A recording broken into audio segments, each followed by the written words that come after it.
Now see, after the buccal cavity, the next digestive part which is called as the pharynx.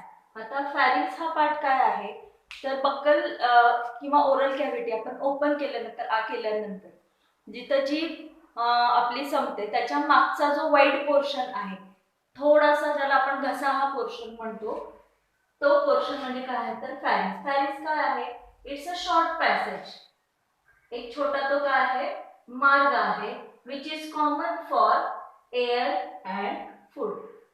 म्हणजे नाकाद्वारे घेतलेली हवा आणि तोंडाद्वारे घेतलेलं अन्न ज्या मार्गातून जातं त्या मार्गाला काय म्हटलं जातं तर फॅरिंक्स असं म्हटलं जातं. आता ह्याच्यामध्ये एअर जी आहे ती पुढे कुठल्या पार्ट मध्ये जाते, ट्रकिया ह्या पार्ट मध्ये जाते, आणि तो जो पोर्शन आहे फॅरिंक्सचा, that portion it is referred by the name as nasopharynx. त्या पोर्शनला काय म्हटलं जातं, नाझोफॅरिंक्स रिजन असं म्हटलं. आणि हे पार्ट ऑब्झर्व करायला शिका. मी तुम्हाला म्हटलं ना, बायोलॉजी हा विषय अत्यंत सुंदर आहे, तो आपल्याशी रिलेटेड आहे, सजीवांशी रिलेटेड. मग तोंड आ करून आरशामध्ये पहा, थोडंसं मान मागे न्या, वरच्या बाजूला म्हणजे नाक आतमध्ये तोंडाच्या जे ओपन होतं त्या ठिकाणी तुम्हाला दोन ओपनिंग्स दिसतील, त्यांना काय म्हटलं जातं तर इंटरनल नेर्स असं म्हटलं जातं. आणि तिथला जो घशाचा पोर्शन आहे त्याला म्हटलं जातं नॅझोफॅरिंक्स. आणि ह्या रिजन मधून, ह्या ओपनिंग्स मधून जाऊन हवा पुढे कुठे मिळते, the air it get transported into the trachea, म्हणजे विंड पाईप ज्याला आपण म्हणतो त्याच्यामध्ये ती काय केली जाते, ट्रान्सफर केली जाते.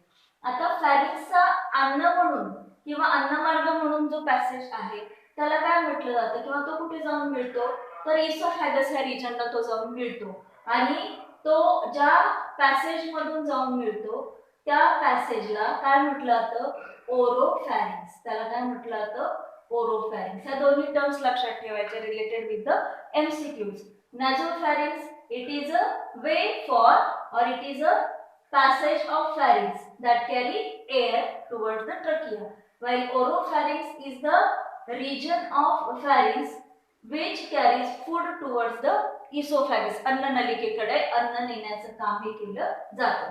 मग ट्रकिया हा जो भाग असतो म्हणजे ज्याला रेस्पिरेटरी सिस्टीमचा आपण म्हणतो, तो वरच्या बाजूला असतो, तर त्याच्या अगदी बरोबर मागे काय असतं तर ही डायजेस्टिव्ह सिस्टीम मधली इसोफॅगस अन्न नलिकेचा पार्ट असलेला आपल्याला आढळून येतो. आता ह्या ठिकाणी जर आपण बघितलं की फॅरिंक्सचा हा जो पोर्शन ट्रकियामध्ये ओपन होतो, if suppose this is a passage of pharynx, आणि हा फॅरिंक्सचा पोर्शन येऊन कशामध्ये ओपन होतोय, विंड पाईप मध्ये, म्हणजे ज्याला आपण हवेची नलिका असं म्हणतो, रेस्पिरेटरी सिस्टीम मधली कार्टिलेजने बनलेली असते. आता हा फॅरिंक्सचा पोर्शन जिथे कशामध्ये ओपन होतो, ट्रकियामध्ये ओपन होतो, तिथं एक ओपनिंग, एक छिद्र प्रेझेंट असतं, एक ओपनिंग प्रेझेंट असतं, which is referred by the name as glottis. त्याला काय म्हटलं जातं, that portion it is referred by the name as glottis. त्याला काय म्हटलं जातं, ग्लॉटिस असं म्हटलं जातं. आणि ह्या ग्लॉटिस वरती एक छोटस असं झाकणासारखं स्ट्रक्चर असतं, the flat like structure which is present on the surface of this glottis which is called as epiglottis. त्याला काय म्हटलं जातं, इपिग्लॉटिस. इपी मीन्स अबाव, ग्लॉटिसच्या वरती म्हणून त्याला म्हटलं जातं इपिग्लॉटिस. आता ह्याचं कार्य काय आहे तर जेव्हा अन्न फॅरिंक्स मधून अन्न नलिकेमध्ये काय होत असतं, पास आउट होत असतं, तेव्हा चुकून अन्नाचा हा कण श्वासनलिकेमध्ये जाऊ नये म्हणून ते काय करतं, झाकण बंद करतं. कशाला तर त्या श्वासनलिकेच्या झाकणाला. अदरवाईज बघा, जेवताना जर बोलण्याची प्रक्रिया झाली तर श्वास आणि बोलणे ह्या प्रक्रियेमधून अन्नाचा कण काय होतो, श्वासनलिकेमध्ये जातो आणि जोराचा ठसका लागतो. म्हणून आपल्याला सांगितलं जातं की जेवताना बोलू नये, शांतपणे घास चावून तो काय करावा, गिळावा. अदरवाईज ठसका लागण्याची प्रक्रिया त्या ठिकाणी घडू शकते आणि हा ठसका कधी कधी जीव घेणा सुद्धा ठरू शकतो. म्हणून चांगल्या सवयी अंगी बांधवा की अन्न नेहमी शांतपणे चावून काय करायचं, खायचंय, त्यावेळेस जास्त काय करायचं नाही तर बोलायचं नाही. तर अशा रीतीने इपिग्लॉटिसचं कार्य काय आहे तर अन्न ज्यावेळेस अन्न म्हणजे नलिकेमध्ये जात असतं त्यावेळेस ते थोडा कालावधीपर्यंत काय केलं जातं, बंद केलं जातं, जेणेकरून अन्नाचा कण श्वासनलिकेमध्ये जाऊ नये. So this is related with the pharynx. Pharynx is a short passage which is used for the transport of air and food material. Now the pharynx leads into the next structure of digestive system which is called as the esophagus. आता esophagus काय आहे तर esophagus ही काय आहे तर नलिका आहे जी कुठून नेक रिजन मधून ती काय होते एक्सटेंड होते आणि पुढे ती जाऊन कुठपर्यंत एक्सटेंड होते ही अन्न नलिका. तर ही जाऊन या ठिकाणी प्रेझेंट असणारा जो काय असतो डायफ्रॅम असतो. डायफ्रॅम म्हणजे काय पडदा. आता हा पडदा जो असतो डोम शेप्ड पडदा हा काय करतो वरचा भाग आणि खालचा भाग म्हणजे उदर पोकळी आणि छातीची पोकळी ह्या दोन पोकळ्यांच्या मध्ये तो पडदा असलेला आपल्याला दिसतो आणि हा ह्या पडद्याला ट्रॅव्हल्स करून पुढे ज्या नेक्स्ट रिजन मध्ये ओपन होतो that region it is referred by the name as stomach असं त्याला म्हटलं जातं. या ठिकाणी स्टमक हा पोर्शन प्रेझेंट असलेला आपल्याला बघायला मिळतो. तर इसोफॅगस जे आहे which is nearly about 25 centimetre long अशी ही मस्क्युलर काय असते किंवा मस्क्युलर ट्यूब असते that extends from the neck region up to the डायफ्रॅमला ट्रॅव्हल्स करून ती कुठे येते ॲब्डॉमिन मध्ये ॲब्डॉमिनल कॅव्हिटीकडे ती काय होते पास आउट होते आणि जाऊन कशाला मिळते स्टमकला मिळते. आता ही जी वॉल कशी असते हायली मस्क्युलर असते which is made up of longitudinal आणि ट्रान्सवर्स मसलने ती किंवा सर्क्युलर मसल्सने बनलेली ती आपल्याला आढळून येते. And this oesophagus produces a contraction and relaxation. त्याच्यामुळे या फॅरिंग्स मधून आलेला जो अन्नाचा घास असतो तो काय होतो तर त्या ट्यूबची जी मुवमेंट होते त्याच्यामुळे तो काय केला जातो पुढे पुढे ढकलला जातो. त्याचबरोबर त्याची आतली बाजू जी आहे ह्या अन्न नलिकेची आतली बाजू ती कशी असते तर या ठिकाणी प्रेझेंट असणाऱ्या ज्या म्युकस सेल्स असतात ते एक चिकट द्रव काय करत असतात सिक्रेट करत असतात. त्यामुळे आतला पॅसेज कसा झालेला असतो गुळगुळीत. त्यामुळे अन्न काय केलं जातं त्या मार्गावरून पुढे पुढे घसरण्याचं कार्य हे त्याच्या मार्फत केलं जातं. तर अशी ही साधारण 25 सेंटीमीटर लांब अशी ही ट्यूब त्या ट्यूबला काय म्हटलं जातं तर इसोफॅगस आणि मराठीमध्ये त्याला आपण अन्ननलिका असं म्हणतो. मग अन्ननलिका जाऊन कुठल्या स्ट्रक्चरला मिळते next which is called as the stomach. Now this is the main structure of the digestive system. म्हणजे अन्न जे आपण ग्रहण करतो ते चावून सलायवा मध्ये मिक्स करून पुढे या स्ट्रक्चर मध्ये आल्यानंतर जवळजवळ 4 ते 5 तास ते अन्न तिथे साठवून ठेवलं जातं. कशासाठी for the sake of digestion म्हणजे मॅक्झिमम अन्नाचं पचन ह्या ठिकाणी काय केलं जातं तर कॅरी आउट केलं जातं. तर हे जे स्टमक स्ट्रक्चर आहे ते कुठे प्रेझेंट असतं it is present in abdominal cavity upper abdominal cavity म्हणजे खालची जी पोकळी आहे तिच्या वरच्या रिजन मध्ये हे स्टमक स्ट्रक्चर प्रेझेंट असलेलं आपल्याला कसं दिसतं हे स्ट्रक्चर थिक असतं मस्क्युलर असतं हे स्ट्रक्चर आणि स्लाइटली कसं दिसतं हे आपल्याला जे शेप्ड स्ट्रक्चर दिसतं. कसं दिसतं जे शेप्ड हे स्ट्रक्चर प्रेझेंट असलेलं आपल्याला आढळून येतं. तर हे जे स्टमक स्ट्रक्चर आहे this stomach it is divided into the parts as तर ह्या स्टमकचा जो स्टार्टिंग पोर्शन आहे ज्या ठिकाणी इसोफॅगस येऊन स्टमक मध्ये मिळतं that portion it is called as the stomach is divided into the regions as cardiac stomach, then fundic किंवा fundus part, then the third body part and the fourth part it is called as the pyloric stomach. Okay, so these are the portions of stomach. तर जिथं इसोफॅगस येऊन stomach मध्ये open होतं that region is called as the cardiac part of stomach. त्याच्यानंतर हा जो dome shaped portion दिसतोय या ठिकाणी it is called as the fundus stomach. त्यानंतर हा जो खालचा मोठा पोर्शन दिसतोय it is referred by the name as body stomach. आणि स्टमक जिथे जाऊन काय होतं तर पुढे स्मॉल इंटेस्टाइन मध्ये ओपन होतं that part this part it is referred by the name as pyloric stomach असं त्याला म्हटलं जातं. आता ह्या ठिकाणी दोन ठिकाणी काय असतात स्फिंक्टर असतात. या ठिकाणी एक स्फिंक्टर असतं म्हणजे जिथं इसोफॅगस कार्डियक स्टमक मध्ये ओपन होतं त्या ठिकाणी एक स्फिंक्टर असतो आणि जिथं पायलोरिक स्टमक स्मॉल इंटेस्टाइन मध्ये ओपन होतं त्या ठिकाणी काय असतं स्फिंक्टर प्रेझेंट असतं. म्हणजे अशा रीतीने एक आणि अशा रीतीने एक इथून ओपन होणारं स्ट्रक्चर आणि इथून पुढे नेक्स्ट जाणारं स्ट्रक्चर त्या ठिकाणी. आता स्फिंक्टरचं कार्य काय इसोफॅगस मधून अन्न जेव्हा स्टमक मध्ये येतं तेव्हा हे स्फिंक्टर काय होतं, बंद होतं. आणि बंद होतं ते कशासाठी, की जेणेकरून अन्न पुन्हा स्टमक मधून पुढे इसोफॅगस मध्ये पुन्हा रिगरगट, म्हणजे ज्याला आपण काय म्हणतो की उलट फिरू नये, ते त्याप्रमाणे ते काय करतं, ते मार्ग बंद करतं. आणि सायमल्टेनियसली इथं जो स्फिंक्टर प्रेझेंट आहे त्याचं कार्य काय, की इथून स्टमक मधून ढकललेलं जे अन्न आहे ते पुन्हा स्टमक मध्ये रिव्हर्स होऊ नये, पुढंच तो पॅसेज काय केला जावा, कॅरी केला जावा, अशा रीतीने ते काय करतं, त्या ठिकाणी कार्य हे करतं. So these are the parts associated with the stomach. Cardiac stomach, fundus stomach, body stomach and that of the pyloric stomach.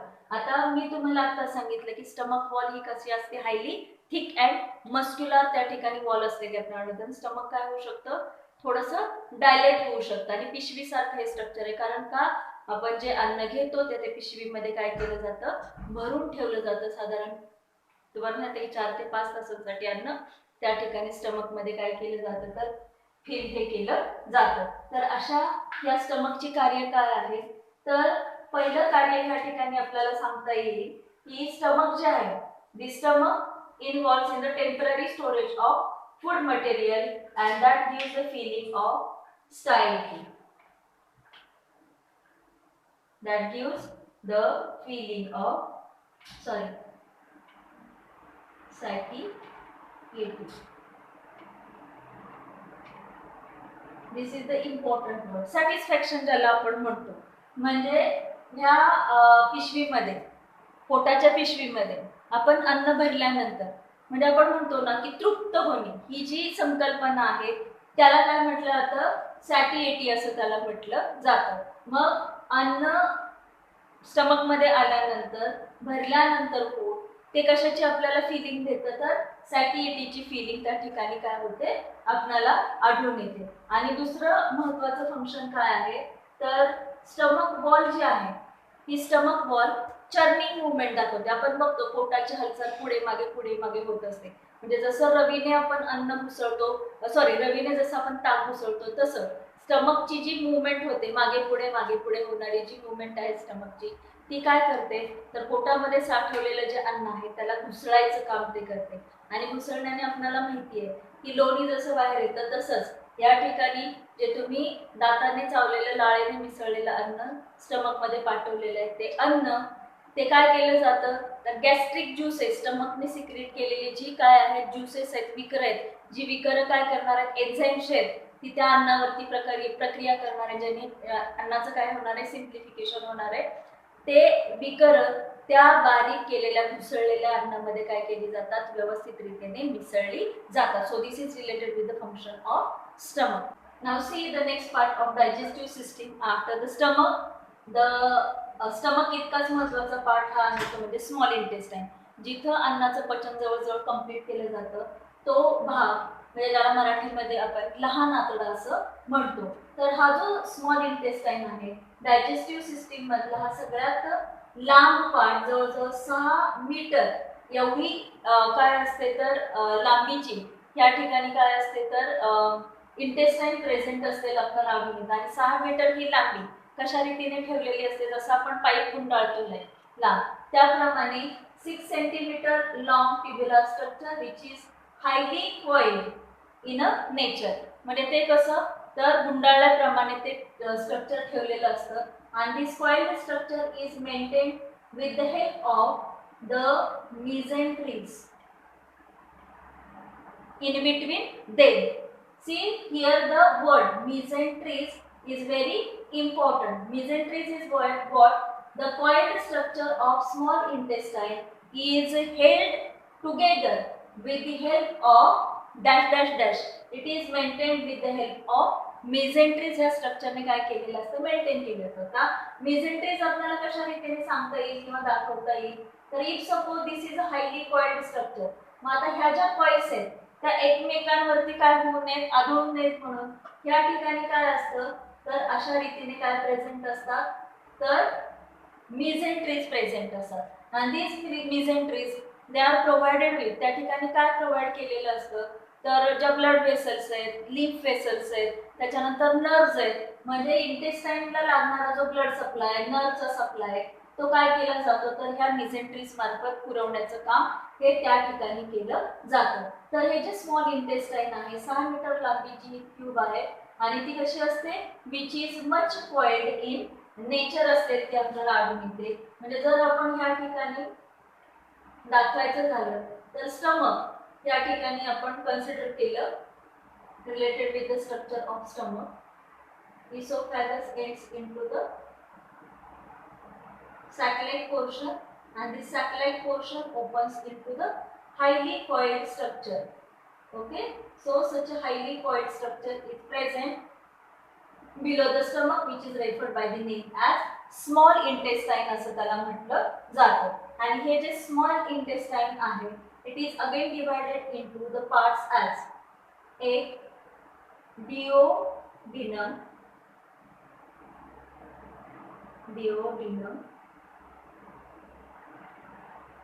त्याच्यानंतर जेजुनम आणि third part it is referred by the name as the ileum, ILEUM. त्याच्यावरती पण MCQs विचारले जातात. Dash are the parts of small intestine out of following, खालीलपैकी कोणते भाग small इंटेस्टाईनचे आहेत. तर small intestine is divided into the parts as the starting portion of the small intestine. आता याच्यामध्ये हा साधारण किती तर the portion of this duodenum it is near about 26 centimeter in length. This is near about 26 centimeter in length. म्हणजे ह्या ठिकाणी stomach intestine मध्ये ओपन होतं. That starting portion it is referred by the name as duodenum असं त्याला म्हटलं जातं. आणि त्यानंतर the next part of the small intestine it is referred by the name as, now see the next part of a small intestine is called as the jejunum. आता jejunum हा जो part आहे तो साधारण 2.5 मीटर एवढा लांब असलेला आपल्याला आढळून येतो. आणि जेजुनम हा पार्ट पण कसा असतो तर कॉइल्ड पोर्शन असतो. आणि this jejunum it opens into again the highly coiled structure which is called as the ileum असं त्याला म्हटलं जातं. आणि हा जो इलियम पोर्शन आहे तो नियर अबाउट किती असतो तर 3.5 मीटर एवढा लेंथ मध्ये असतो आणि हायली कसा असतो तो कॉइल्ड असतो. आता स्मॉल इंटेस्टाईनचं कार्य काय असतं तर स्टमक मध्ये जवळजवळ सगळ्या अन्नाचं पचन झालेलं असतं. तर राहिलेला पोर्शन कशाचा असतो तर फॅटचा पोर्शन असतो.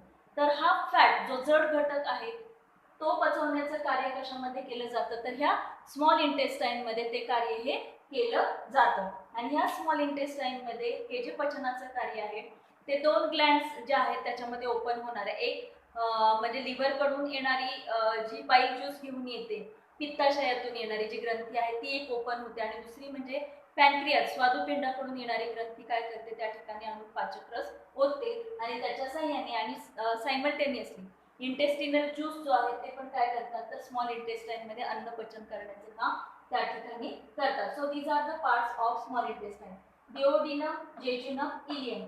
MCQs विचारला जातो तुम्हाला out of the following which are the parts of small intestine. So duodenum, jejunum आणि इलियम किंवा सिक्वेन्स तुम्हाला त्यांचा प्रॉपरली काय केला जातो मेन्शन करायला हा सांगितला जातो. Now this small intestine opens into the large intestine. आता ज्या ठिकाणी स्मॉल इंटेस्टाईनचा पार्ट लार्ज इंटेस्टाईन मध्ये ओपन होतो तो स्टार्टिंग पोर्शन जो आहे it is referred by the name as caecum. आता सीकम काय आहे तर ह्या ठिकाणी थोडंसं असं पाउच लाईक स्ट्रक्चर तुम्हाला दाखवलेलं आहे. So such a pouch like structure is present.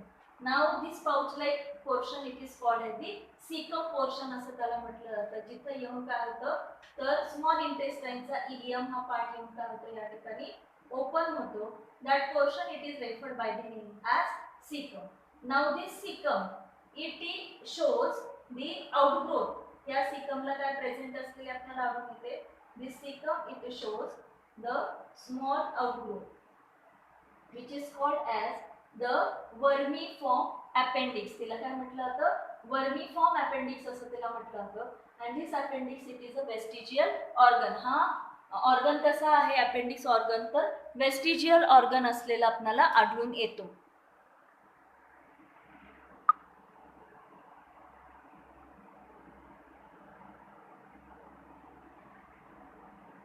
आणि हा वेस्टिजियल ऑर्गन म्हणजे काय, तर तो कोणतंच फंक्शन परफॉर्म करत नाही, फंक्शनलेस ऑर्गन. त्यामुळे अपेंडिक्सला काही इजा झाली तर डॉक्टर तो काय करून टाकतात, पोर्शन कट करून टाकतात. तर तो पोर्शन जो आहे त्याला काय म्हटलं जातं, अपेंडिक्स असं म्हटलं जातं. आता सिकम हा जो ऑर्गन आहे तो कोणामध्ये उपयोगी पडतो, तर जे